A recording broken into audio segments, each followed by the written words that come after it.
Olá pessoal, tudo bem? Sejam bem-vindos a mais uma videoaula de língua portuguesa para concursos aqui do nosso canal.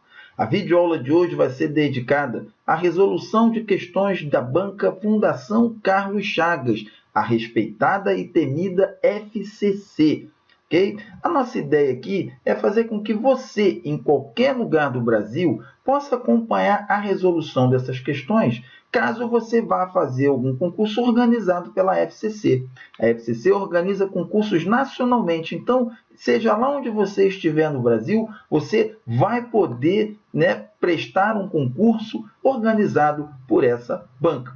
E a nossa ideia aqui, então, é fazer com que a sua preparação seja mais eficiente, dando ali o jeitão da banca, como é que eles organizam a prova de língua portuguesa, quais são os conteúdos mais cobrados, a maneira de elaborar as questões, a maneira de se abordar as questões, porque tudo isso intensifica e torna a sua preparação mais produtiva. A nossa ideia, então, gente, é levar para vocês um material gratuito, acessível e de qualidade. E caso você queira ter acesso, basta se inscrever aqui no nosso canal. Semanalmente nós vamos postar novos vídeos e você vai poder ter uma preparação que certamente vai te levar à aprovação. Ok? Então, vamos seguir nesse pique, nessa balada, gente. Vamos ver aí já a questão de número 1. Questão número 1 tem um texto aqui, certo? E tem um comando da questão aqui, certo? Bom, a FCC se caracteriza por fazer uma prova de língua portuguesa muito concentrada em conteúdos gramaticais, ou seja, ela vai querer que você realmente conheça a gramática da norma culta do português brasileiro. Mas ela faz isso procurando associar essa estrutura gramatical à interpretação de texto. Ou seja, você tem que usar os seus conhecimentos gramaticais para poder interpretar bem o texto, porque o que é cobrado ali é a relação entre a estrutura gramatical e a estrutura significativa do texto. Então, nas questões aqui, nós vamos procurar ver como esses conteúdos gramaticais vão se relacionando com os textos. E essa questão número 1 aí é uma questão bem típica nesse sentido. Ok? Então, nós temos aí um pequeno fragmento de texto, ok, que diz o seguinte: chamemos esse efeito perverso pelo qual a precipitação das transformações tecnológicas tende a nos submeter a uma anuência passiva, cega e irrefletida, de síndrome do loop. Repare que esse texto já tem uma estrutura sintática um pouquinho complexa, ok? Uma frase, apesar de ser formada por apenas uma frase, é uma frase longa, ok? Com uma interpolação de elementos grande, ok? Que dificulta a própria compreensão por parte do aluno. Ok? Isso é feito para assustar o aluno e ele já achar que trata-se de uma questão difícil. Mas nós vamos ver com cuidado que não é tão difícil assim. Repare aqui, já nesse segundo bloco destacado, que aqui é o comando da questão, é o que exatamente está sendo pedido. E é uma questão que está pedindo regência. Um assunto sempre muito cobrado pelas bancas Brasil afora, com a FCC não é diferente, certo? Então, quem está ali dominando a regência vai conseguir fazer essa questão numa boa, ok? Independente aí da complicação que o formulador da questão quis colocar. Então, vamos ver o que está sendo cobrado. O texto diz o seguinte, como eu já li, vamos ler outra vez: chamemos esse efeito perverso pelo qual a precipitação das transformações tecnológicas tende a nos submeter a uma anuência passiva, cega e refletida, de síndrome do loop. O verbo chamar está empregado acima com regência idêntica à do verbo destacado em qual segmento. Então, o verbo que nós temos que olhar a regência é o chamemos, aqui o verbo chamar, e ele tem que estar com uma regência igual a uma das opções aqui abaixo. A regência, gente, é o estudo da relação do verbo com os seus complementos, tá? E nesse caso eu estou falando da regência verbal. No caso da regência nominal, vai ser a relação do verbo com seus complementos. Perdão, do nome com seus complementos. Ok? Na regência verbal, eu vou querer saber se o verbo pede ou não complemento, ou seja, se ele é transitivo ou intransitivo. No caso dele pedir complemento, se esse complemento é regido ou não de preposição, e ele vai poder ser intransitivo direto ou transitivo indireto. E no caso de pedir uma preposição, qual preposição seria essa ou quais, certo? E pode haver também mudanças de sentido conforme o uso dessa ou daquela preposição. Então, o estudo na regência é saber como é que o verbo se relaciona com seus complementos. Então, eu tenho que ver aqui quais são os complementos do verbo chamar. Ora, quem chama, chama alguém, ok? Ou a alguém. Então, o que chamou? Chamou esse efeito perverso, né, pelo qual a precipitação das transformações tem todo esse pedação aqui, ó, que todo esse blá, blá, blá, né, é o objeto do verbo chamar, porque quem chama, chama alguma coisa, ok? Agora, eu posso chamar também alguma coisa, alguém de alguma coisa. Então, eu tenho um outro complemento aqui, ó. É como se eu dissesse, chamei Pedro de inteligente, por exemplo. Chamei Pedro de bom jogador, algo desse tipo, ok? O verbo chamar, nesse caso, então, ele vai ser um verbo transitivo direto, ok? Chamar alguém, chamar alguma coisa, tá? E ele pode ser também um verbo transitivo indireto, regendo a preposição a. Então, eu posso ter chamar a Pedro ou chamar Pedro, tanto faz, tá?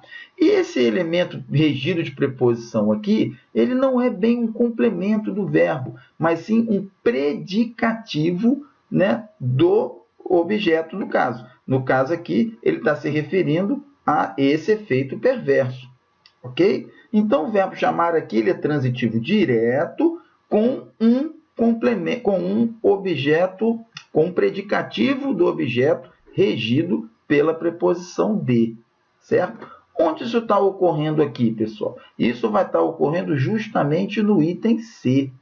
Olha lá, tornando esse o aqui, pronome oblíquo, só pode representar um objeto direto, porque os pronomes o, os, a, as são sempre objetos diretos.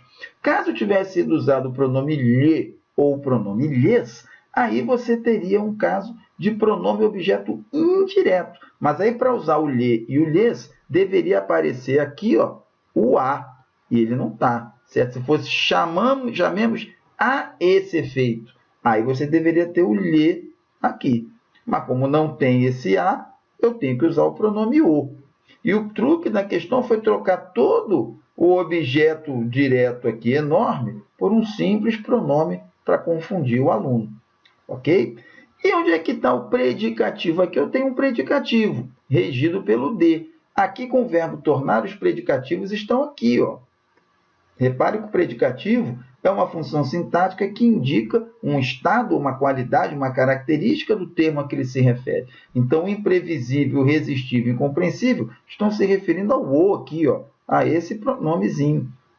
Tá? E o formulador da questão ainda quis, né, ainda complicar um pouquinho, deixando os predicativos da opção correta sem a preposição, para prejudicar um pouquinho mais ainda o candidato. Ok? Mas quem torna alguém alguma coisa, da mesma forma que o verbo chamar aqui, embora não regido pelo de. Então, a resposta vai ser o item C, certo? No item A, eu só tenho o representaria, quem representa alguma coisa. É um verbo transitivo direto, ok?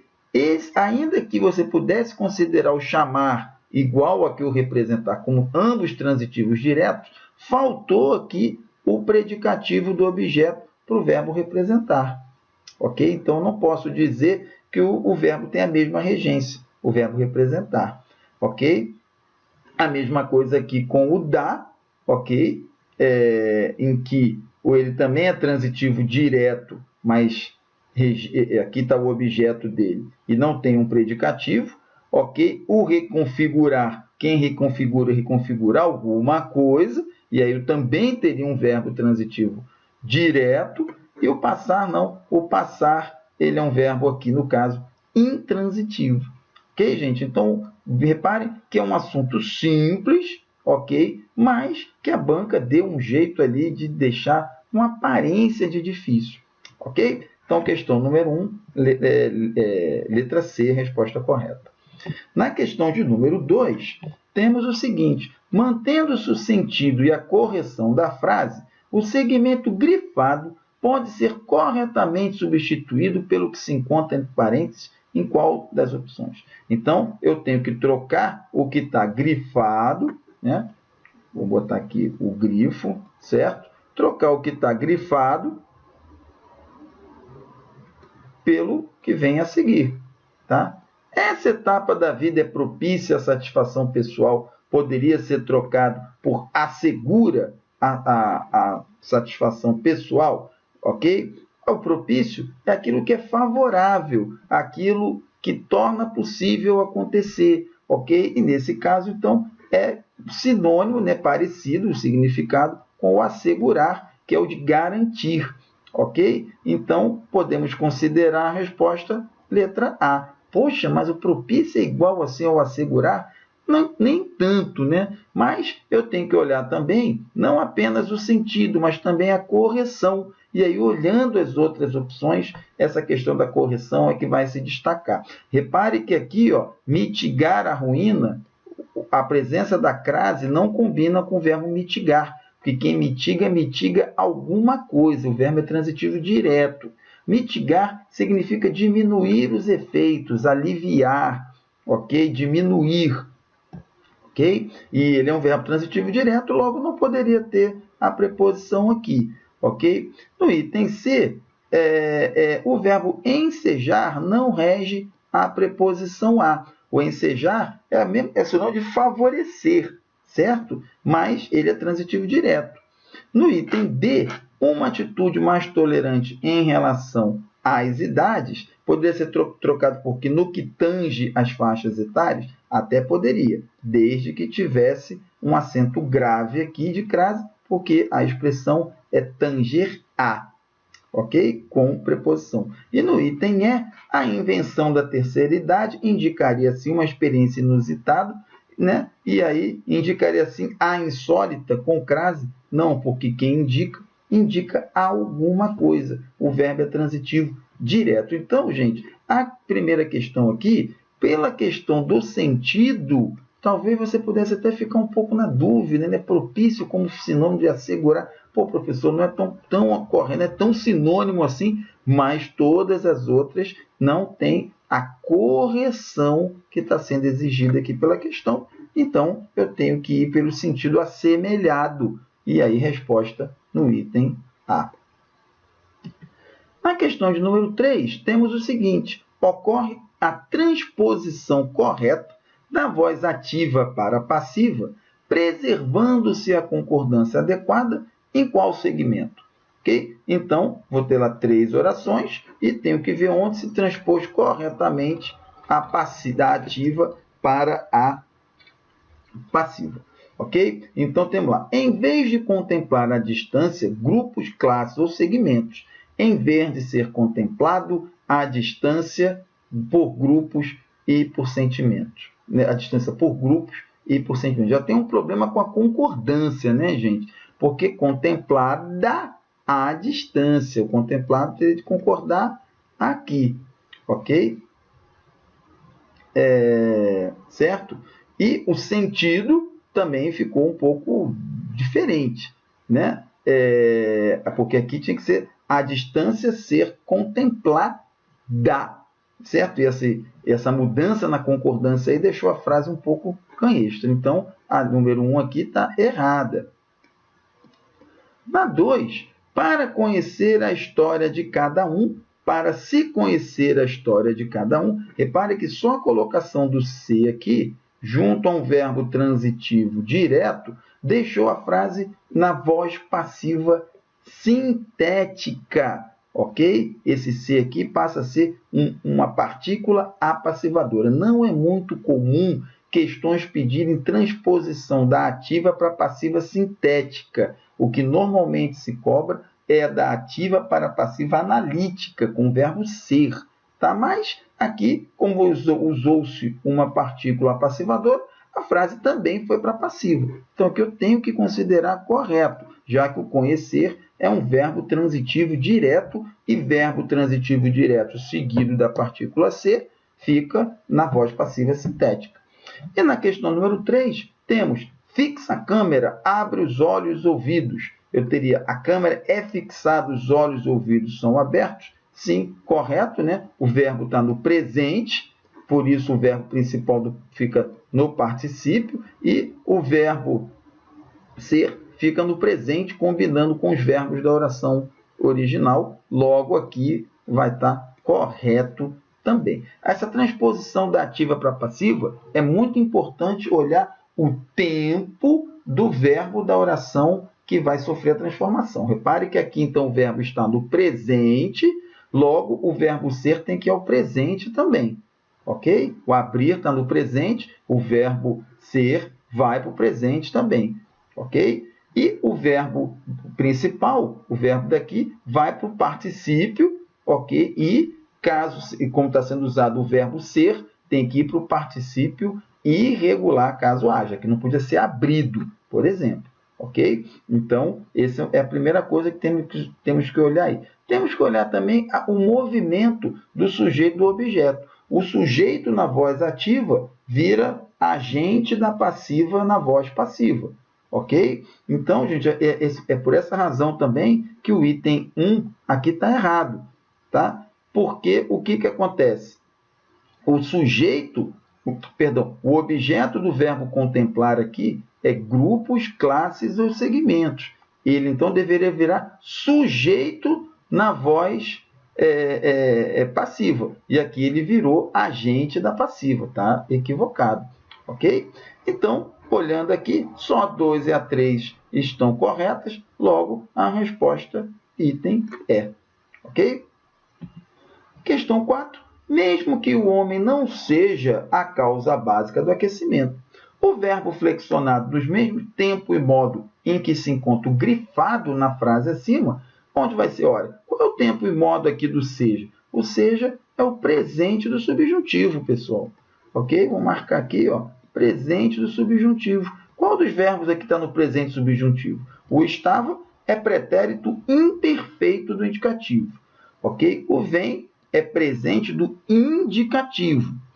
O Clube de Roma propôs, o propôs é pretérito perfeito.